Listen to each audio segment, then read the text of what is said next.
Listen-only mode. Hi everybody, welcome to our webinar, Collaborative Problem Solving with CyberGIS and Geospatial Data Sciences. We're going to be talking with you today about our 2017 summer school that's going to be happening this May. We'll get started in just a minute. We've got a lot of people who are just logging in right now, so we'll give them another few seconds to get settled here at the top of the hour. As a reminder, during these webinars, your microphones remain muted. If at any point you want to ask a question, please type it into the chat space and we'll be able to the question space, and we'll be able to get back to those at the end of the formal presentation. We are planning on allocating a good amount of time today to answer your questions about the summer school, about the symposium that happens immediately following the summer school, and anything else about UCGIS that you might want to know about. So let's see, people are still logging in right now. We've got a bunch of people just finishing. Okay, and as a reminder too, this session is being recorded. So at the end of it, we'll be able to put the link to the recording up on our website at the summer school webpage so that you'll be able to return to this or to forward that information to anybody else. We'll go ahead and get started now. I'm very excited to introduce my friend and colleague, Dr. Xiaowen Wang, who's going to be the lead presenter today. Professor Wang is at the University of Illinois, Urbana-Champaign, and he is the current president of UCGIS, and we're very happy that he's able in that leadership role to launch this inaugural summer school that we're going to have this coming summer. He, of course, is an expert with CyberGIS and runs the Advanced Center for CyberGIS, and he'll be able to explain a little bit more about his activities there in Illinois. Xiaowen, I'm going to now turn the presenter over to you, turn the controls over to you, and you'll be able to, in just a minute now, show your screen and then advance the slides. Thank you very much, Diana. Thank you all for joining. It's a great pleasure to be here to share with you about this new summer school program. Can you hear me well, Diana? Yes, we hear you just fine. We see your whole, your PowerPoint is currently showing in the not the presentation mode, but the full mode. Mm-hmm. There we go. There we go. Okay. All right. Thank you. Thanks again. So I'm running this year's summer school, as Diana mentioned. And a quick introduction to UCGIS, since I'm currently serving as the president of the organization. And our organization was established in 1995. Currently has about 60 members. Diana Sinton, you heard from her, is our executive director. I'm the current president. Libby Wentz from Arizona State University is our past president, and Shishi Shaker is our president-elect. We have a variety of partnerships and also has active relationships with some peer institutions. And a few highlights about what we do. You might be familiar with the body of knowledge. Currently, we are actively developing a new version of the body of knowledge, BOK 2.0, and we are also engaging our communities to evolve cutting-edge research agenda and organizing various professional development activities such as this one, summer school, to help develop the next generation of geospatial information science and technology. For the summer school, our organizing committee consists of a fabulous team. Laura Martin here at the CyberGIS Center for Advanced Digital and Spatial Studies as a project manager, and Jonathan Rush, also my colleague here, serving as education outreach and training coordinator. Diana, of course, she's helping tremendously putting the program together, and Kathleen Stewart at the University of Maryland. She's a faculty member there and also directing GI Science Center. at Maryland. We have 3 distinguished senior scholars serving as mentors. All 3 folks are members of the National Academies. Luke Essling from U of Chicago and Michael Goodchild, retired from UC Santa Barbara, Professor Emeritus now, and David Maitman from UT Austin. All these folks do not need introduction for those of us working in the GIS science and technology domains. So our general theme for this summer school is collaborative problem solving with CyberGIS and geospatial data science. I'll do a little bit of anatomy of this theme, focusing first part of this theme on collaborative problem solving. And a specific theme is emergency management. One of the 3 specific themes I'll tell you one by one. And 2 colleagues here at the University of Illinois will lead this theme with some specific problems. We're going to develop hands-on experiences based upon these problems. The first one is Continental-Scale flood inundation mapping.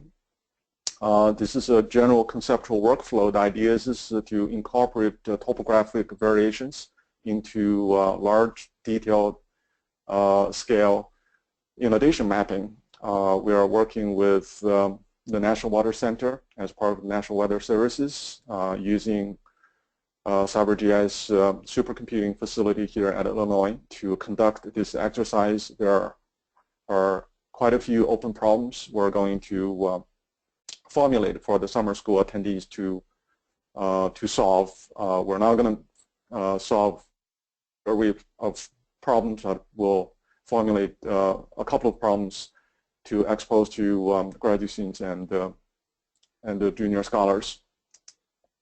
And this is very exciting. This, in fact, is argued as a new field emerging, characterized as continental hydrology.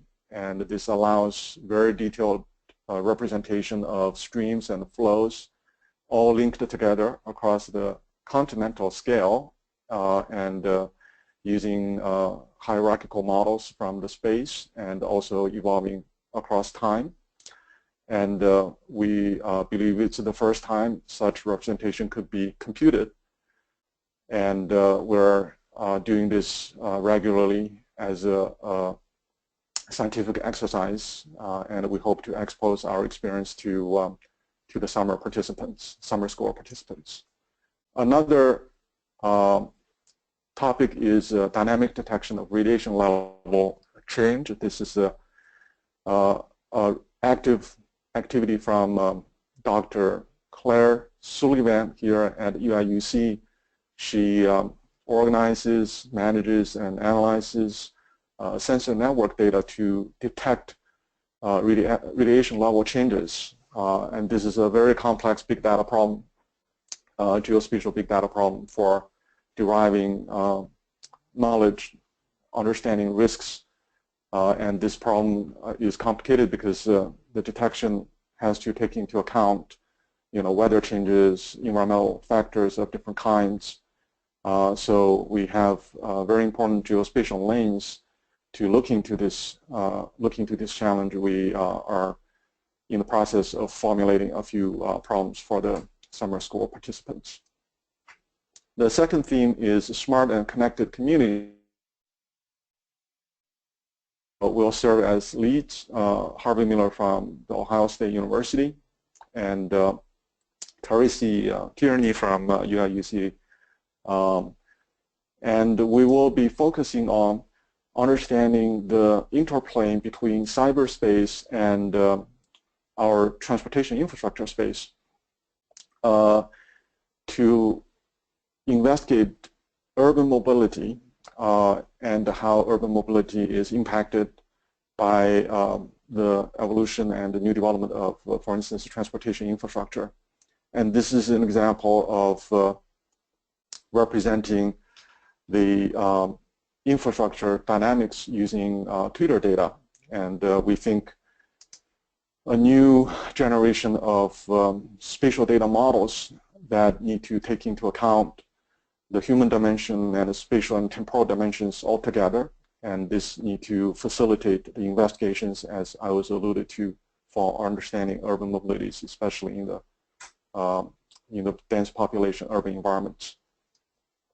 The third theme is the nexus of food, energy, and water systems. So we have Dr. David Tarbolton from Utah State University and Luis Rodriguez from UIUC leading this theme. There are a few representative cases, one of which is data-intensive farm management. This is a digital precision agriculture case where we are looking into how to optimize fertilizer applications and providing an online tool to experiment with different configurations of such applications. So the general leading question here is how do spatial heterogeneities of environmental factors affect spatial optimization solutions to data-intensive farm management? Both Luis Rodriguez and myself were involved in the SDA project, the U.S. Department of Agriculture project to address this question.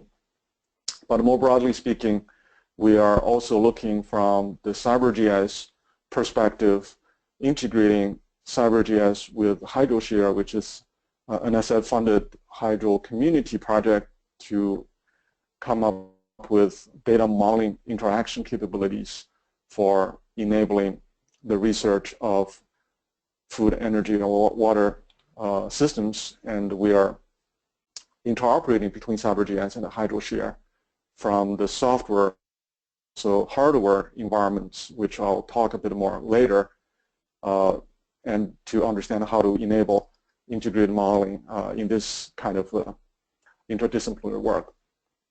So this is a good transition to the second part of our summer school, which is all connected to the three specific themes I was describing to you about CyberGIS and geospatial data science. Essentially is a bridge to the specific themes, but also enabler to the problem solving across all those three themes. So I thought it would be good to introduce you, if you are not familiar with CyberGIS and geospatial data science yet.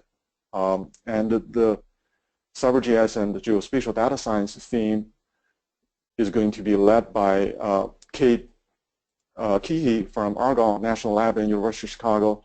She's a cloud computing expert, and also my colleague, Dr. Anand Padmanabhan from UIUC, who coordinates research program for the CyberGIS Center. So to back out a little bit, what is the CyberGIS? To speak of this at a very high level, CyberGIS is for resolving big data challenges, exploiting big computer approaches, fostering big collaboration to solve big problems. So this is, again, very, very high level picturing of CyberGIS. But the gist of CyberGIS is through geospatial lens into these four aspects, and to come up with new generation geographic information system and science, and enables the analysis and modeling of geospatial data, providing computationally intensive spatial analysis, modeling, and collaborative problem solving, and unprecedented scale. So understood as new software framework. If we look back at the evolution of GIS, software is a crucial piece of our field, and the CyberGIS represents a new framework comprising a seamless integration of advanced cyber infrastructure, GIS, and spatial analysis and modeling capabilities. And of course, industry is actively participating in the evolution of CyberGIS. This is the take Astrid had on what CyberGIS is.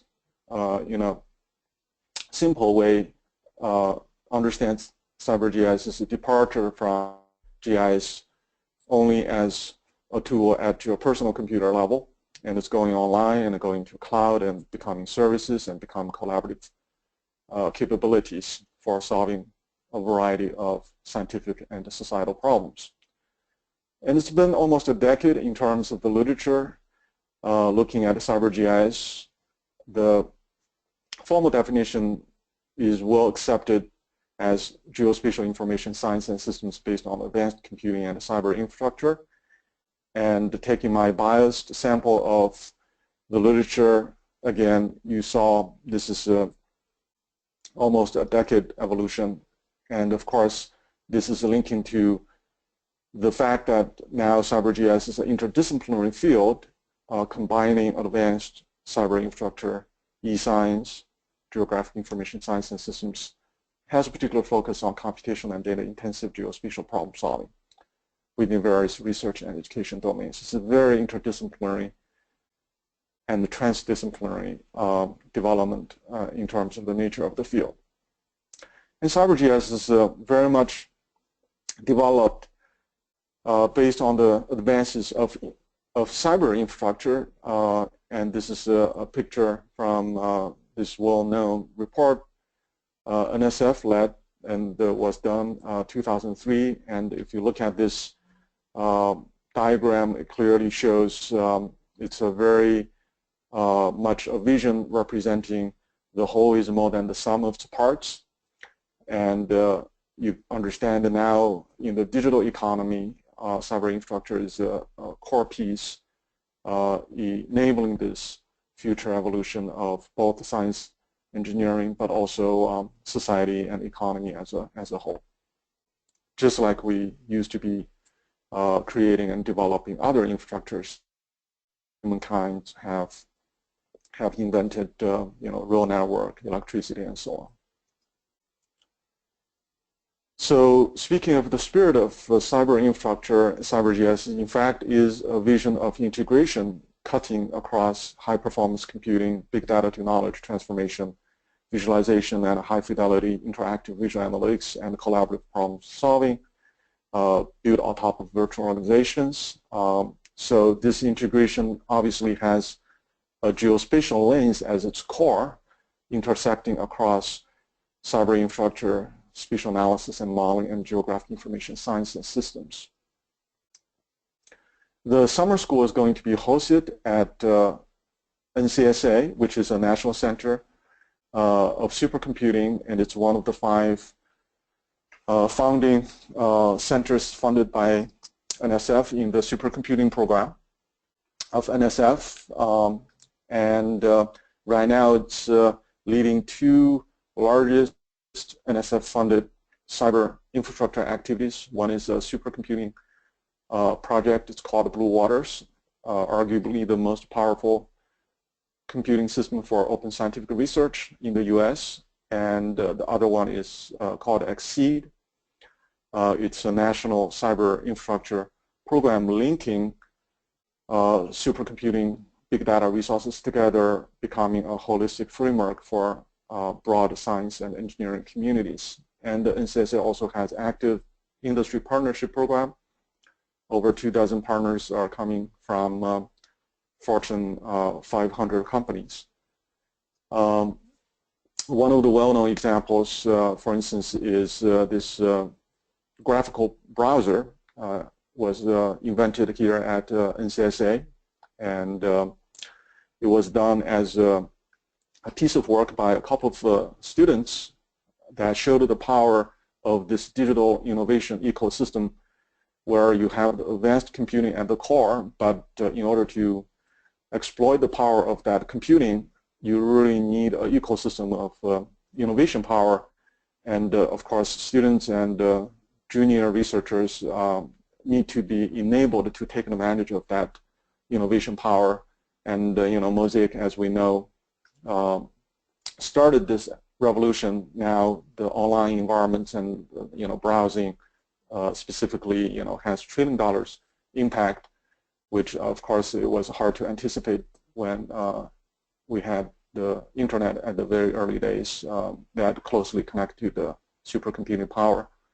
So we envision in the evolution and the innovation of CyberGIS, things could perhaps happen in a similar manner. And very critically, we need to have this core science knowledge very much focused on geospatial, but tied to 3 core components geospatial sciences technologies, mathematical and statistical sciences, and cyber infrastructure and computational sciences. The centerpiece of this is, of course, CyberGIS and geospatial big data.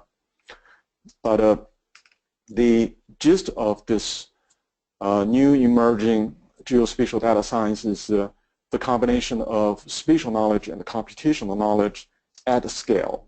This is not only big scale problems, but also fine scale problems. This is not only spatial scale problems, but computational scale problems.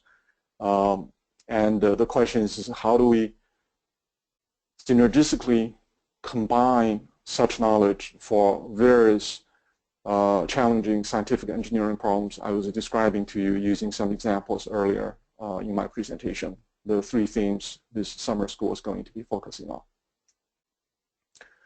We're going to take advantage of CyberGIS software developed by this NSF project, which is a multi-institution collaborative project.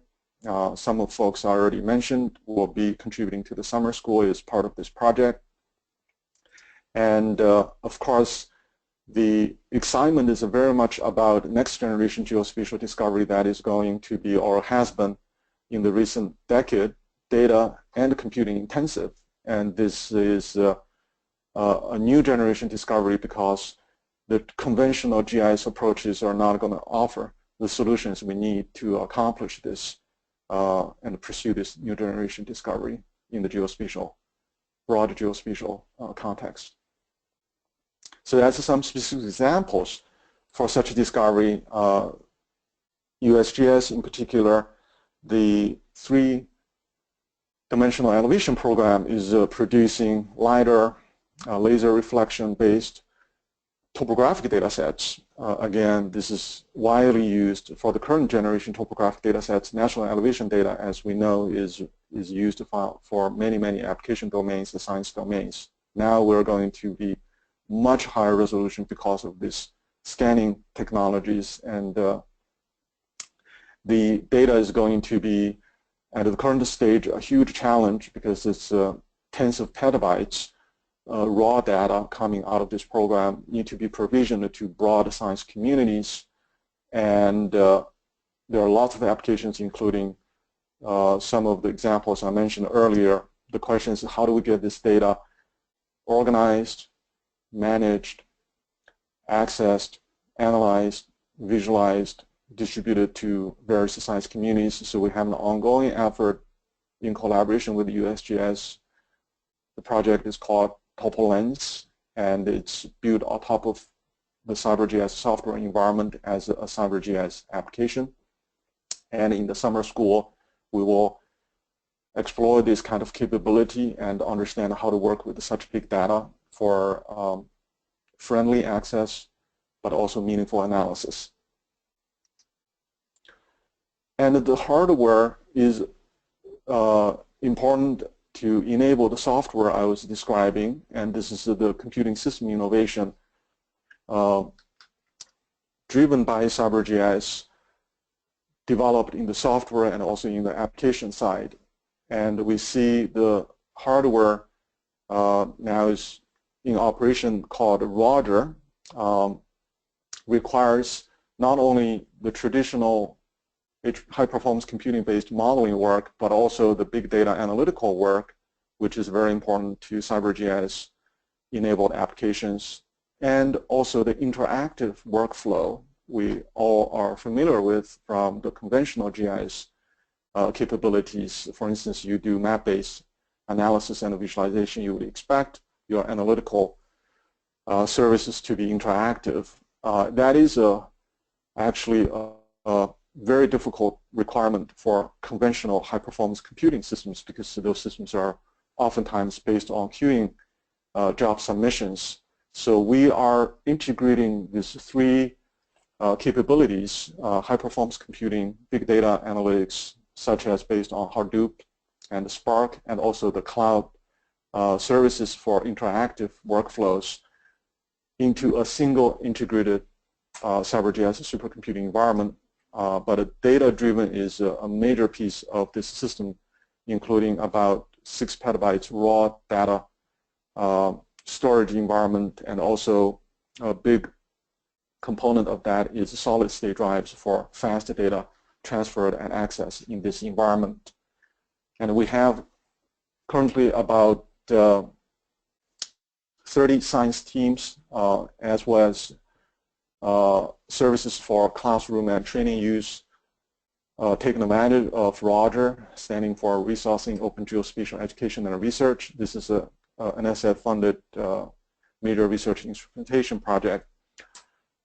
And the CyberGIS software I was describing is sitting on top of this CyberGIS supercomputer environment to tie the various computing modalities together so that the applications come to see this as a single computing environment and a data environment as well. So coming back as a big picture, we see data intensive and computing intensive and collaborative geospatial discovery and innovation is driving for innovation of geospatial data science and CyberGIS. The software sits in the middle, allows the use of advanced cyber infrastructure and the CyberGIS resources and capabilities. And there are three modalities of such CyberGIS software. I mentioned CyberGIS Gateway. Here's an example, and also the web interface to CyberGIS Gateway. If you think of CyberGIS Gateway, you can think of it as a very friendly environment for experts, non-experts, to be able to access CyberGIS analytics and associated data without becoming a GIS expert.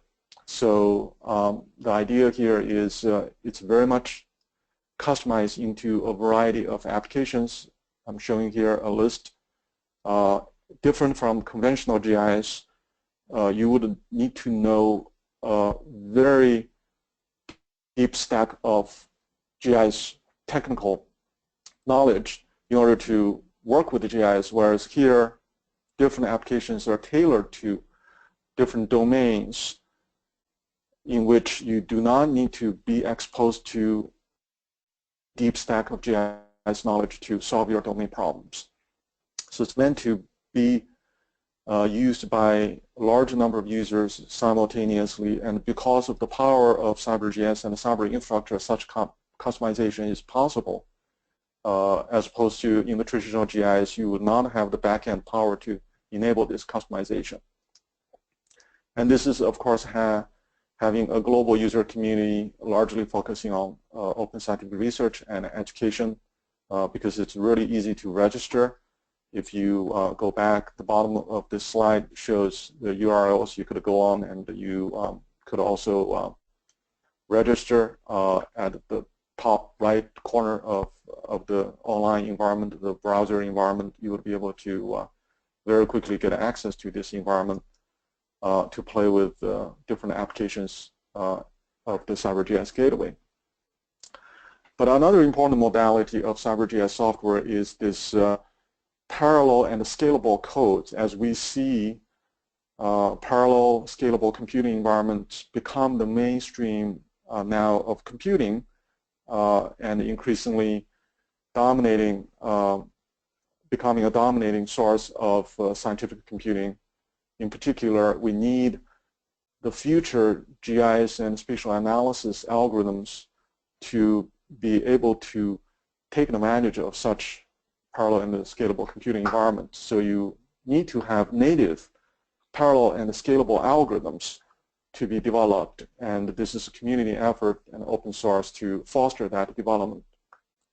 And you see, for instance, there's Turing analysis codes and packages contributed by the group of David Tarbolton I mentioned earlier, in collaboration with the CyberGIS Center here to scale topographic data analysis and digital elevation model data analysis to large-scale computing environments such as supercomputers and big data environments. And the middleware is, as I was showing you, is to facilitate the access to sophisticated cyber resources. This is exposing APIs to GIS application developers, assuming those developers would not need to know much about cyber infrastructure, and making such APIs as, again, friendly as possible without exposing the complexity of cyber infrastructure.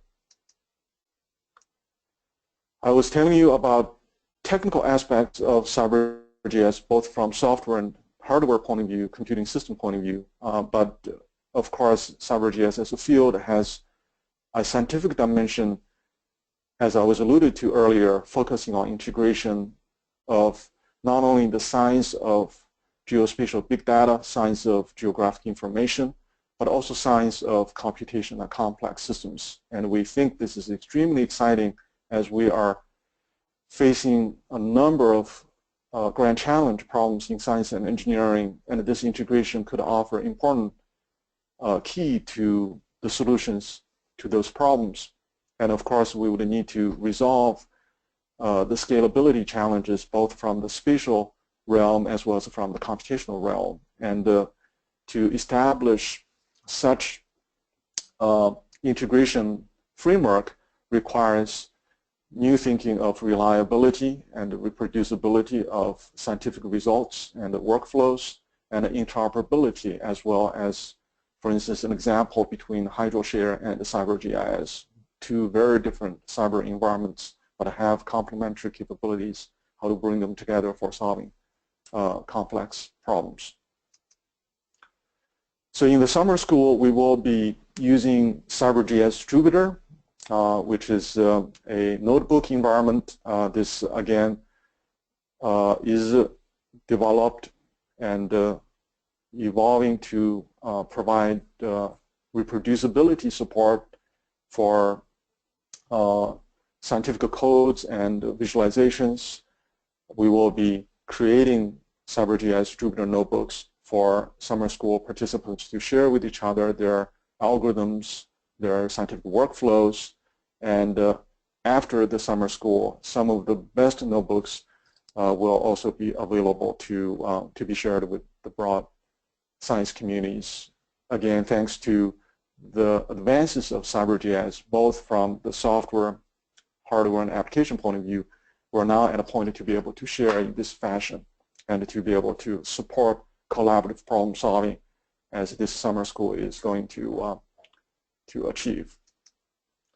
So our vision is pretty simple. I was telling you about these 4 tiers of knowledge, and the critical spatial thinking is important from the top to the bottom, cuts across the application sciences, geospatial data science, and CyberGIS, all the way down to advanced computing and cyber infrastructure, and the digital transformation is going all the way up from the bottom to up as we see the rapid digital revolution is happening, and of course using geospatial as this critical lens of enabling integration and synthesis between the top bottom and the bottom up, and this is as we will increasingly see important to solve a large array of scientific engineering problems as well as societal problems. So we think we have a grand opportunity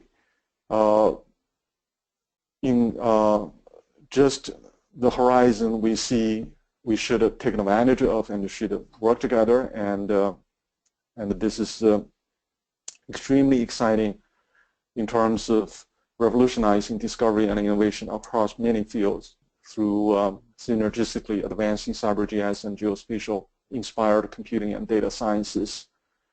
Coming back to our summer school in terms of logistics, thanks very much to NSF. We have generous travel awards available, and awardees get a support to attend both the summer school and the UCGIS symposium immediately after the summer school. This means each award is up to $2,000. UIUC will help make travel arrangements to help those awardees to get on board. And eligibility, I'm not going to read across the lines here on the Now the front page of our organization has detailed information about eligibility, but we're largely focusing on graduate students and early career scholars to be able to benefit from this kind of a tremendous opportunity. How to apply? Extremely simple. You only need an abstract and up to a page and your short CV, 1 or 2 pages. And if you're a graduate student or a postdoc, a letter of recommendation from your faculty advisor is required. If you are a faculty applicant, you do not need to have such a letter. The deadline is next Monday, so we have the weekend. Again, we do not think this application is going to be time-consuming. We would very much encourage you look into this opportunity and put together your applications.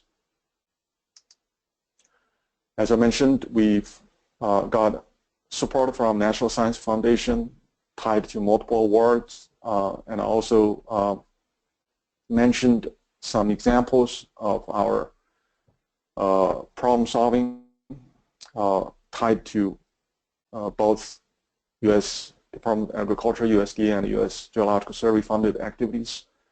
So we're very grateful for their support, and collectively these activities provide this very exciting opportunity for our summer school.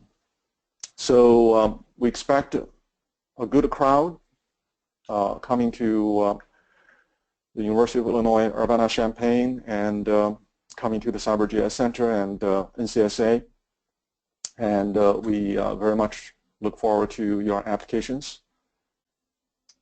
And this concludes my presentation part, and the final slide has my email. Feel free to get in touch with me if you have any questions, but we have a fabulous organizing committee is working together to address your needs, to help you put together your applications, and look forward to a very interesting and productive summer school having you all. Thank you. Thank you very much, Xiaowen. Maybe you can just put up one of the the main slide as we have some time for question now. We had one person ask a question already about the connection between UCGIS membership and attending the summer school. And just to clarify that, the other people who are not affiliated with UCGIS member institutions are still eligible to apply to attend the summer school, but these particular NSF travel awards would be limited to UCGIS members. That was that's the distinction there. And if any of you are at schools, you can go to ucgis.org and you would be able to just confirm whether you're not, if you're not certain whether your school is a current member of UCGIS. If you think that your institution may be interested in becoming a member, that's a process that goes beyond, of course, just Monday and applying for this particular summer school program. But I would be happy to speak with anyone if you think your school might be interested in UCGIS membership.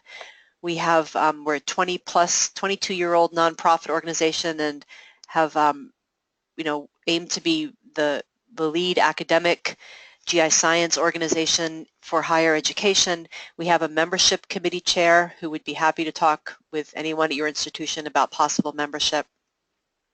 So that would be a different conversation. But please feel free to ask any questions about that. Xiaowen, we have a question here from Neil Stone wondering about the background that may be required or preferred to participate. How much of a computer science or programming background would be beneficial for applicants? Yeah, that's a very good question.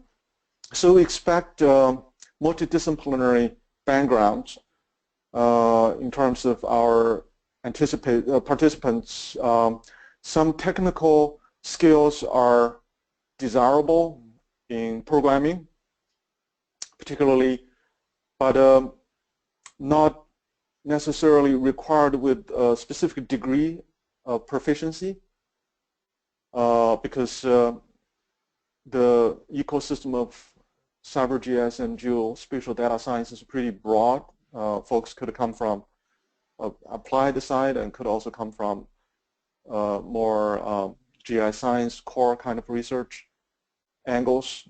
So there's really no single script for me to tell you what are the technical prerequisites.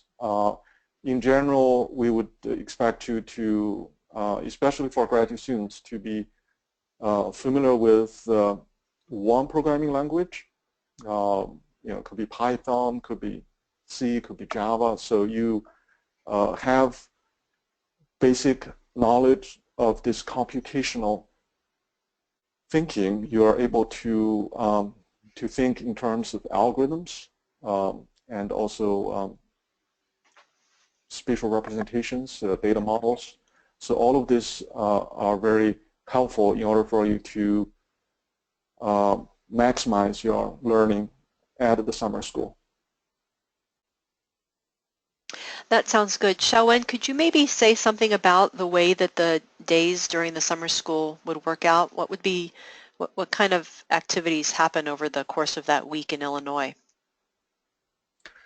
Yeah, so as you know, we're still in the process of putting together our program, and for some of the theme leads and our senior mentors, they are not going to be available for the entire week. So we also need to optimize our schedule to match with their availability. But there are really four components, as I was describing. So the three specific themes: emergency management, smart and connected communities, and the nexus of food, water, and energy systems, as well as this core theme that connects to all the three specific themes, that is CyberGIS and geospatial data science. So we will start by introducing CyberGIS and geospatial data science. And in the middle of the week, we will be conducting problem-solving exercises across those three domain science application themes. And toward the end, we will wrap up with CyberGIS and geospatial data science.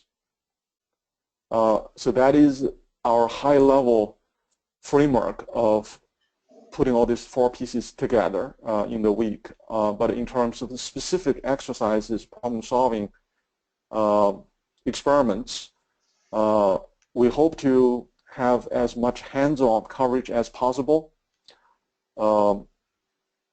Those elements need to be optimized based on availability of the theme leads and also the senior mentors. As you could tell, we've assembled a really excellent group of experts across these themes who are fostering interactions between those specific domain science and application themes with CyberGIS and geospatial data science. To me, this is an unprecedented opportunity for broad interdisciplinary research and education. But at the same time, we need to work carefully with the availability of the people coming to make sure our participants have best access to them. At the same time, they could be available to be deeply engaged in the actual summer programs. Right. Okay. We have the, just a little bit, the summer school has a second component. The way that it's being arranged this year is that the group will be in Illinois for these, first 6 days, and then there's a travel day built into the sequence, because the second part of this is participation by these participants in our annual symposium.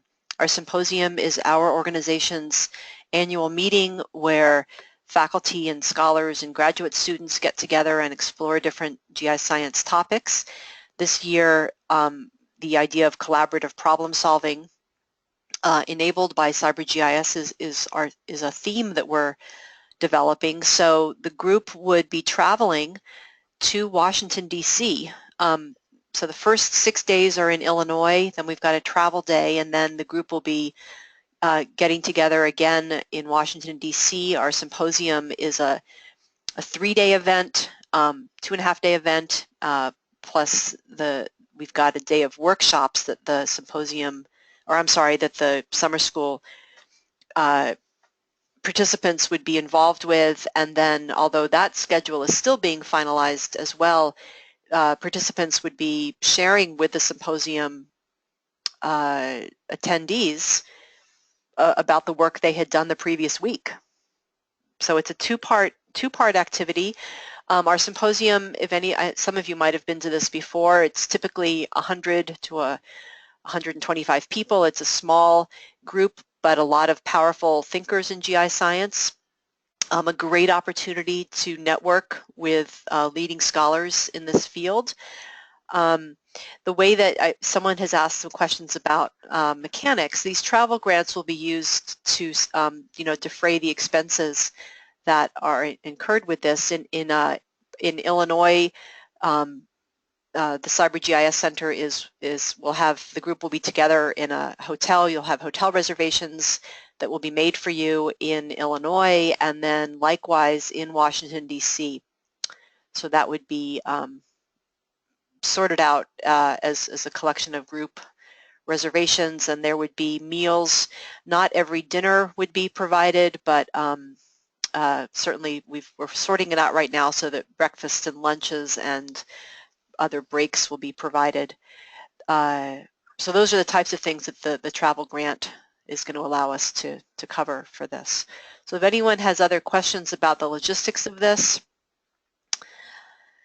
Someone has asked a question, and Xiaowen, you and I haven't had a chance to talk about this specifically, if people can attend the summer school only or both the summer school and the symposium. People who receive the travel awards are expected to attend the symposium as well. It's those 4 days in Washington, D.C. It's an important part of being part of the UCGIS community. And so yes, and the funds are available to help you, be in Washington, D.C. and get there for those few days. So certainly the travel awardees from UCGIS institutions are going to be expected to be at both events. And you'd really want to be, because being at the symposium is a wonderful professional and social opportunity to be part of this bigger community of practice around GI science. But Xiaowen, you might want to have I don't know if you have any comments about any of the non-travel awardee participants who might only do the summer school. That's something that you might want to, you might want to comment on that right now, or maybe it's something we could clarify later for people. Yeah, I think the NSF travel awardees, you should have adequate support to attend both events. This will cover your hotels and flights, and for UCGIS annual symposium immediately after the summer school, and also cover your registration. So that's very generous support provided by NSF for those folks coming from non-UCGIS member institutions. So you are not eligible to receive the travel awards. Have slots open. I would very much encourage you to apply to attend the summer school. I would say you would not be expected or required to attend the UCGIS annual symposium. You are welcome to attend the UCGIS annual symposium to share your learning from the summer school, but that's not a requirement or expectation from our summer school point of view, or from UCGIS point of view. Right.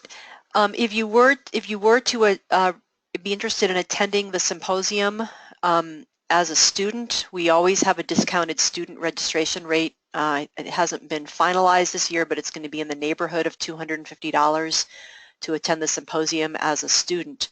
And that is a deeply discounted rate. That amount, actually that rate is whether you're a member or a non-member student. There's always a low rate for students. Someone's asking about how the logistics of this are going to work. Do you pay for things up front and then get reimbursed? All of the hotels would be paid for you. If you are a recipient of a UCGIS travel award, your hotel reservations and all of your meals would already be built into this. You would submit reimbursement. Shawan, correct me if I'm misspeaking, but I believe that the way it's happened in the past is you submit reimbursement just for the travel flights themselves. Oh, and I'm getting a message coming through on the questions that it looks like the center in Illinois is going to pay for the flights up front too, to help make that happen. Yeah. Does the summer school cover the UCGIS conference registration? That's correct. So the conference registration is something that the travel award also covers. It wouldn't be these awards, we've budgeted up to $2,000 per person, and we do believe, we expect that to cover all of the expenses, apart from some meals that you would have on your own and you might do, socially with other colleagues that you meet. But very limited expenses would come out of pocket like that, or you might be able to have those covered in another way by your own institution or your own department.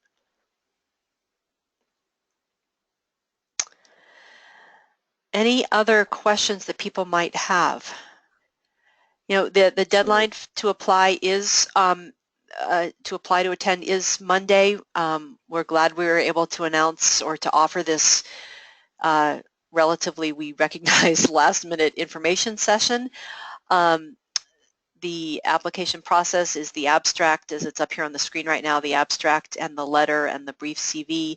So we think that should be pretty doable. I know we've already, was announced, this whole opportunity was announced initially back in December. So, and applications have been coming in, they've been able to come in since January. So we are really looking forward to a great, having this be the inaugural summer school, having this be a great opportunity for people from a lot of different institutions working on similar problems from different disciplines to be able to coordinate and work together. Anything else, Shawen? Any other questions that people might have? We'll also be available if you've got other questions. You can send email to myself, Diana Sinton at ucgis.org. If it has anything to do with the symposium, I'd be able to answer more questions about that part of things than the summer school itself, but Shawen's now put his email up there for summer school related questions. Yeah, I was going to say, just to clarify what you said earlier, Diana, about the logistics, our CyberGIS Center here will help make your travel arrangements. This will help cover, for instance, your air tickets up front so that you don't have to pay that at all. And our application deadline and the organization process for us to do this for this crowd of about 30 people. So so we look forward to serving you in that way so that you don't have to get a whole lot of out of your pocket, as well as the registration for the subsequent UCGIS symposium in DC, as well as the hotel reservations for your participation in the symposium in DC. Right. We'll be staying at the Hyatt Arlington, just in Georgetown, just across from, or in Arlington, Virginia, just across from Georgetown. Close to the National Mall. Yeah. Yes, very close to downtown and the National Mall. It's an exciting part of the city to be in. There's one question, someone asking about specifically having a PhD as a research associate but not having a faculty position. Perhaps it's probably better for questions like that. Likely the answer is going to be we can just figure out on a case-by-case basis whether certain individuals would need to seek out a letter of recommendation. Why don't you shoot Xiaowen a quick note about that, Okan, and he'd be able to get back to you about your particular situation. Yeah, be happy to. Excellent. Well, I'm really glad we were able to share this information. As I said, we've recorded this session. I'll process the recording and place it up on the website. If you have other colleagues that you think might be interested in this, feel free to forward them the link. We are very excited to have had all of this interest from you today, and we look forward to meeting many of you if you're able to submit an application and be part of this great group in the summer. If there aren't Thank you very much. Yeah, thank you very much, Shawen, for doing this for us. If there aren't any other questions now, we're coming up to the top of the hour. UCGIS doesn't, right this moment, have any other webinars scheduled, but we expect to still have a couple more this semester. Our webinars are a great source for educational and research ideas, professional development for those of us working here in GI science, and I encourage you to check out our website and look at our webinar list and see which ones might be coming up in the future you might consider signing up for. So thank you, everyone, and we look forward to being in touch with you all again soon. Thank you very much, Diana, and for you all participation. Thank you, Shawan. All right. Bye, everyone. Bye.